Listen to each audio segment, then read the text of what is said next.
Nigeria is a country filled with great resources that can compete with any nation around the world. But for us to go level with world powers globally, we must solve internal issues holding the country back. One of such issues is power.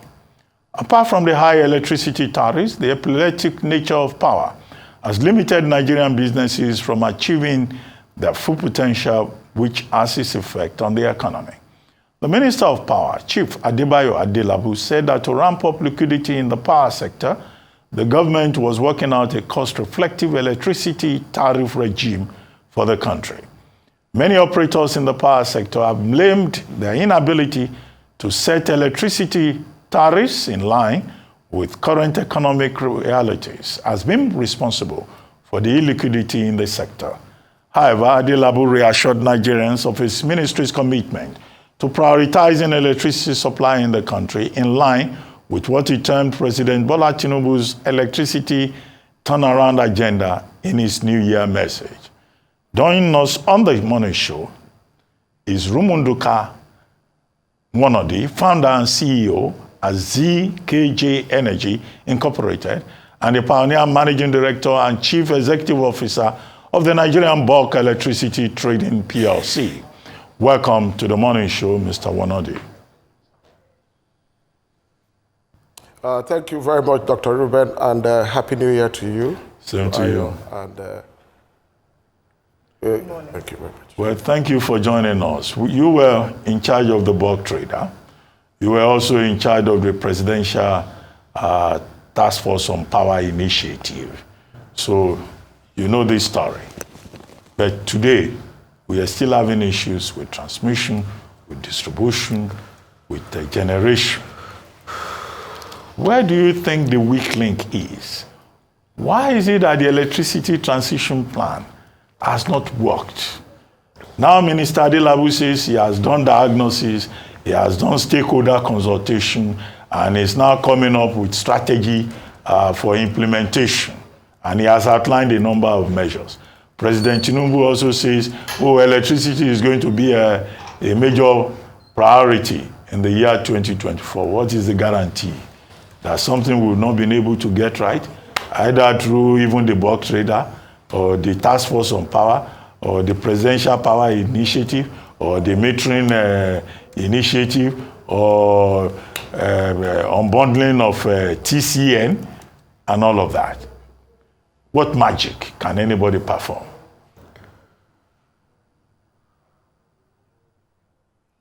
Thank you very much. Is he still talking? Yes. Thank you very much.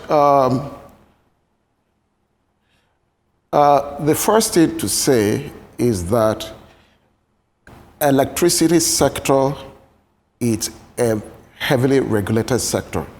So it behaves and operates within regulations. It's unlike most other sectors that the market does a lot of things. Therefore, when you ask me what is the weakest link, what we've seen in the last 8 years has been governance and leadership, right? So that is where we've had the weakest link, and we are hoping, and that's why whenever there is a new government, investors, supporters, and operators is looking at the government to see what the policies would be. So in the last 8 years, post-privatization, it's been a lot of cacophony in leadership. There was the very noble initiative that was put out by President Buhari to actually develop and enhance the transmission system and the distribution system under the Presidential Power Initiative, which everybody called the Siemens deal. That deal would have done a lot much more for the country, but there was just bickering amongst the stakeholders within government, Ministry of Finance, Ministry of Power, and the rest of them, that project did not take off. So now that it's been signed, there's a new government. We're hoping that, as Chief Adelabu has said, that there will be governance and leadership that actually tells what the policy is and where we're going. So if you ask me again, what's been the weakest link, I'll tell you that it's governance and leadership. Cost-reflective tariff and the rest of them are basic operational issues. There are also a bit of policy around it because of the subsidy attached to those. So I will stop at that, and then we can talk more about these things in detail. All right, thank you very much, Mr. Wonodi, and very important points you make there with regards to leadership and governance. I mean, I'm tempted to ask you, how confident are you based on the last few months with this current administration and, of course, the Minister of Power? He seemed to be in the news recently and being hopeful that the president is on track with the policies, the body language, the will to want to change the issues of power. But one of the things he talked about is, one, he said that, with regards to cost-reflective tariff and, of course, the issue around electricity subsidy, which this administration has said they will continue so as not to inflict further hardship on the people. But I'd like to get your take on this with regards to, cost-reflective tariff vis-a-vis the government still subsidizing. How long will that go on for, and how will this impact long-term in terms of electricity distribution, transmission, and availability? Okay, thank you very much. Why I've not been, it is important to have revenues that come to pay for service delivered, right? So, and you get that with a cost-reflective tariff. But if you watch what's happened in the last 10 years since privatization, we focused on the tariff, right? So to get a revenue is quantity times price. The quantity has stayed almost the same, and we've been jacking up price over time. The minister made a point that the reform and the reason for the reform is to increase electricity supply to homes and businesses. So we have to deal with the queue. That's my thought. Once we begin to deal with the queue, then the fixed cost spread over much more number of units of electricity will begin to fall, and then it becomes more affordable. The point of jacking up tariff without commensurate rise in generation or distribution or power that gets to homes makes it very difficult to actually put that in place. So let's take out the subsidy. I don't think that there should be subsidy, and I don't know whether the subsidy actually makes sense because it's not very well targeted, right? But let's say that you take out the subsidy. How many of the distribution companies, what investment have been made to actually collect that tariff that we understand should be about 125 naira per kilowatt hour, right? So the cost-reflective tariff and subsidy, it's one thing or the other, but I think that government should focus on building out the transmission and distribution network. They shouldn't be looking at it from the point of whether you collect the money or you get it, the returns. The government's incentives should be very different from the private sector. They should look at it not in financial returns, but economic and social development. Nigeria is a developing country, and given what has happened in the past 10 years, where the macroeconomics, the investment climate has been challenged, and power sector investments are over a long-term period, it is difficult now to think that the private sector can do much in trying to change the sector. So the important thing is that the government should invest, and that's why so many of us were excited by the presidential power initiatives, because then we can build out the transmission, we can build out the distribution, and then we can get power and electricity to homes and businesses. And, that way you can actually reflect the economy, and then government can get its returns from taxes and what have you, right? So I think that for the government now, what to do is to decide what the policy is going to be. How do you grow the sector? How do you get investments made? Private sector or public sector? I think that right now, public finance is probably the fastest way to begin to develop the country. Right. Okay. I mean, good to see you. And I'm happy that you touched on the subsidy, because the projection is about 1.6 trillion now. That's humongous when you look at the fact that the downline with government is the fact that they've not been able to raise revenues, and hence what we're having with the budget. But let's talk about a practicality of a real energy market in Nigeria. Because all of this talk with cost-reflective tariff, most players would rather go to a Senegal where they've been able to iterate cost-reflective tariff, or a Cote d'Ivoire to invest in electricity than to come to a Nigeria because it's still heavily subsidy-laden. So let's talk about the practicality of the market. Yes, we have some small players. How can we ramp up those small players? So take, for instance, I keep talking about some independent power producers somewhere in Lagos, that supply some areas on the island, and based on where you plug on. How can we ramp up those numbers? How can we make the numbers make sense? Because everything we're talking about, if the number doesn't make sense, the investment will not come. Even the Siemens deal we're trying, it still has to be paid back for at some point in time. How can we make the numbers make sense? And is there a practicality of an energy market? And what should we do to get to that point? Thank you very much, Rufai. I think, let me go back again. One of the successful projects you refer to is the VI project done by Electron. And they're working in collaboration with a co-disco. It's a 30 megawatts. They just broke ground, I believe, last quarter. And they will supply a part of VI where you have large commercials and what have you. 30 megawatts, right? That deal is taking them almost 6-7 years to put together. From the first time EcoDisco announced embedded power generation, they happened to be the only one that walked the talk and then got it done. 7 years for 30 megawatts. I think that the market, yes, can work, but there are a whole lot of things. I've said this. Power sector is not a sprint. Power sector investments are over a 20-year period. The macro environment needs to be stable, right? Before we start talking about cost-reflective tariffs and people are going to put in money or not. You need to know what the exchange rate is going to do over a period of time. You need to know what the regulation is going to be over the last 5, 6, 7, 8, 9, 10 years, right?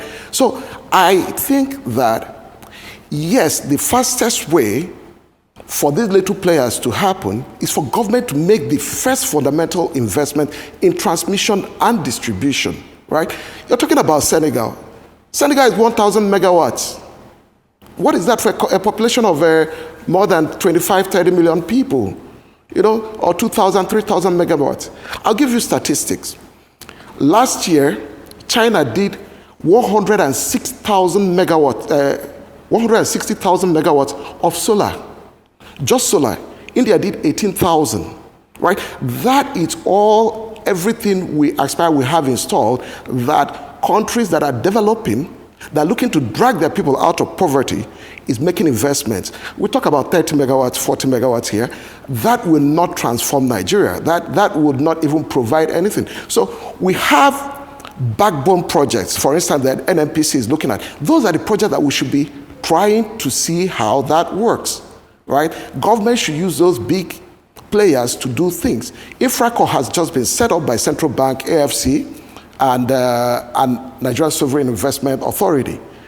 We need to get big projects done complementing the distribution, the Siemens deal, right? Once we get that done, then we can begin to have little players do things. Now we have Electricity Act in place. In its own, it's a good thing, but you know what is done? It's introduced a new level of regulatory uncertainty for people who are watching the market and looking to get in. That's why I say policy is very important. So how and what would the states do going forward? Let's leave the 30 megawatts, 40 megawatts. Nigeria needs to be in a development mode with a sense of urgency to catch up with where the rest of the world is. Comparing ourselves to Senegal, Cote d'Ivoire, doing 3,000 megawatts for a population of we say 220 million people, is not where. We should be looking at the India, China, what our others are doing. Thank you very much. Yeah, let me take you back to one or two points that you yourself raised.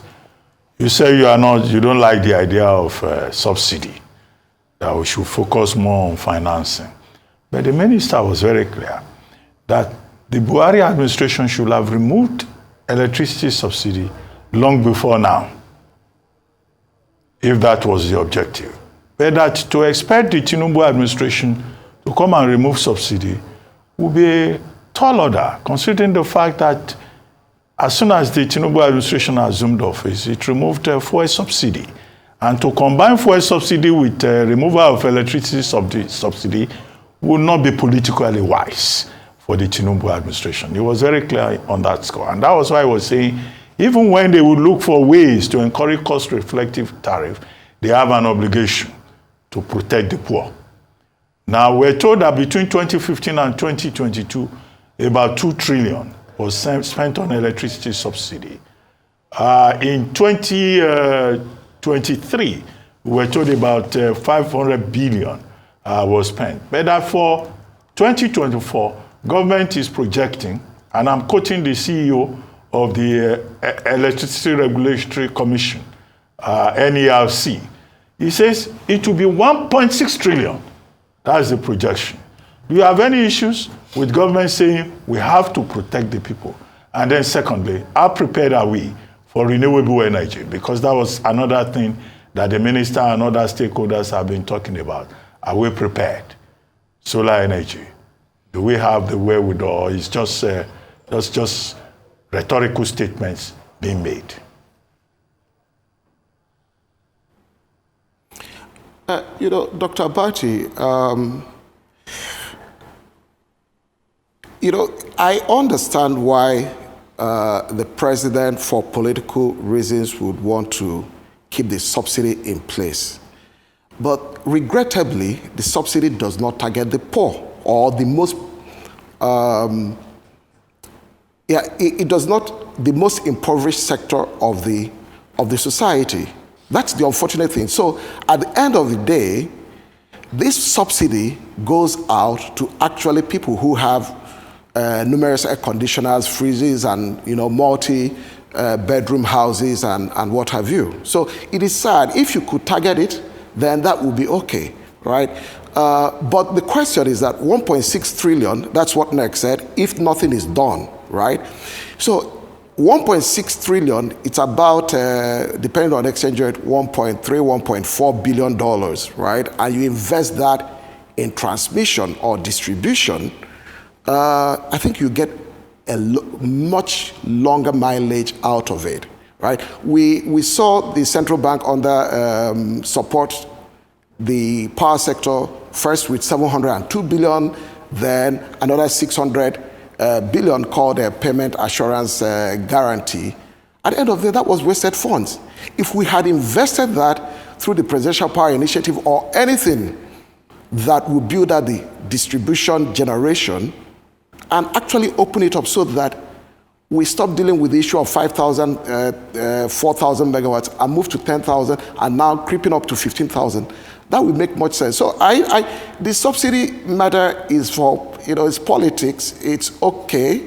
But what you need to do is to reflect the economy one way or the other, and then subsidy begins to take care of itself, because at the end of the day, if you do not have any jobs, you cannot even make a payment of 10 naira.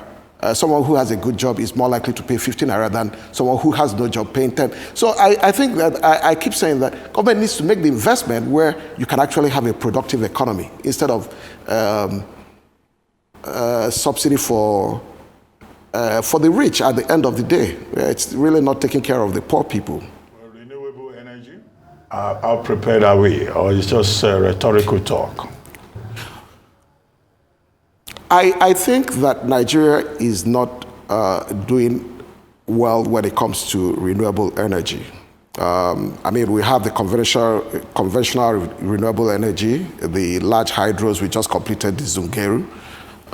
So yes, we are doing okay with large hydros. But when it comes to the non-conventional solar and wind, particularly solar, because our wind resources are very challenged. We have I think it's about 8 meters per second up in Katsina. That's the only place that is actually competitive, that we can do something, we win. But we have solar, and for solar we need a different type of grid. So again, we need to make that investment in transmission system that actually allows us to take advantage of that. And the truth of the matter is that solar prices are crashing from $359 per kilowatt hour in 2009 is dropped to just about 60, dollars per kilowatt hour. And actually, in so many countries, it is actually cheaper than running gas or coal, right? So what people are looking to solve is to the intermittence problem that solar is not available in the night. So if you have batteries or you have pumps, hydro storage, then you can take care of that. And lithium prices are coming down, right? So for a transition, energy transition, of course, which the minister talked about, where we are looking at electrifying everything, you need electricity to come in, and that electricity should come from clean sources. We're not doing very well because we have not made those investments that needs to be made in transmission. In 2016, we signed power purchase agreements with 14 solar projects. None of that is gotten anywhere close to financial close. We're not doing very well. So we're not walking the talk yet, if you ask me. We want to see how the minister changes that. All right, talking about the minister and some of his plans for the power sector, he had mentioned that he was going to pay for gas generation in Naira, even though it is priced in dollars. I'd like to ask, how practical do you think this is in your view?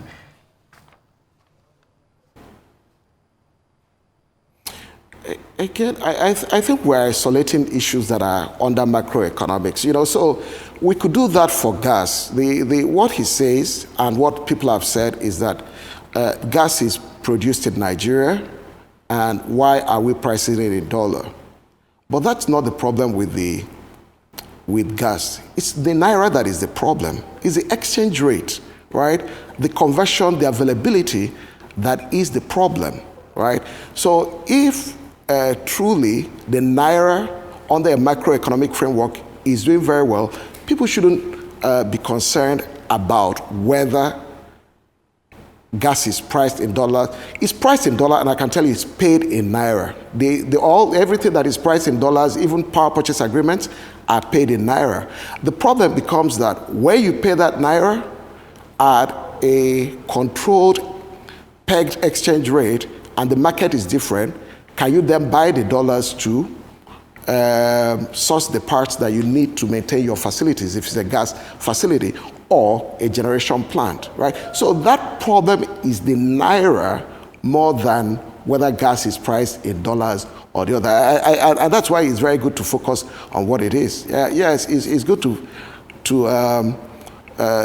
pay in Naira, but can we get financing in Naira? The Naira is very expensive as a currency for financing. I don't even know whether anybody will give you long-term financing with Naira with the way the market is. So it's good thoughts, but I think, again, that there are more important issues than identifying, smaller issues.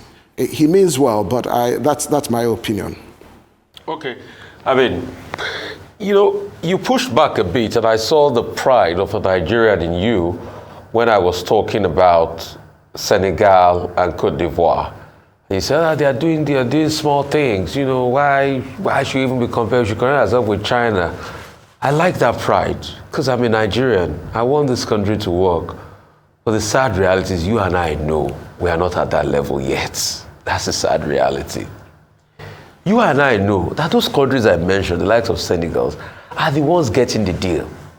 Senegal late last year just had another 40 megawatt deal with Infinity, 2.7 billion deal. A lot of all these deals because they have one thing we do not have, which is the cost-reflective tariff. I'd like to ask you, do you think that this new Power Act signed into law, that state governments can now make their power deals, have an integrated, their own independent deal, and grid could be a deal changer? What's your take on the possibility of a multi-grid, multi-independent grid? because it's a system we've used before. I'm sure you remember Netco in Jos, the power producer in the early 1920s that was servicing the tin companies and all of that in Jos. It was specially dedicated before it was now harmonized, So what do you think about that? And let's talk about the dynamics of the money involved. Naira is expensive to get at a time like there's a lot of economic uncertainties. Then how do we do those power deals we need at a time like this? Okay, thank you very much. Let me start with the deals that Senegal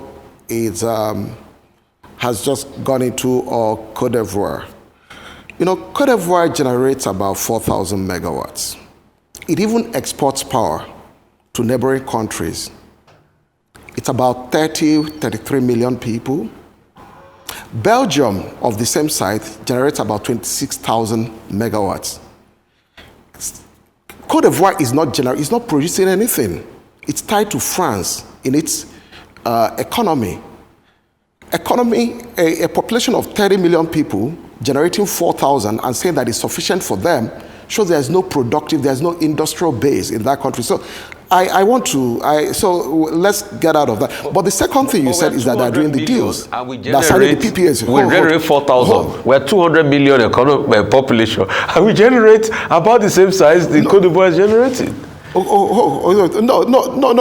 They generate about, I said installed capacity. Yeah, Nigeria has installed capacity of about 12,000 megawatts. But I'm not. The point I'm making is that we can compare ourselves to Senegal, or we can compare ourselves to India, or China, or Brazil, or South Africa, or Egypt. Right? We can choose where we want to peg ourselves. But the other thing I wanted to say is that, again, we have to go to the regulation and the policies. So if they're signing that deal, it's because the contracts work, right? So a cost-reflective tariff is important, it's okay, but you've got to have a contractual and a contracting arrangement. Again, these are things that are on policy levels. So you have NBET signing PPAs with generation companies and then is not honoring part of that deal from. So if that happens, I keep talking about the higher level things where there's got to be some stability before we start looking at this project on a project by project basis. But yes, getting back to multi-grid issue, I'm not a fan of multi-grid. I believe that states should have the sole rights to regulate distribution companies. So you need to break the distribution companies along state lines, at least that's the maximum, they could be smaller, so that states can actually regulate distribution. But when it comes to multi-grid, where you want to have multi-grid systems or regional grids, this electricity does not go by legal law of constitutional law or what have you. It is governed by law of physics and science. Therefore, if you know that, the bigger the grid, the more stable it is.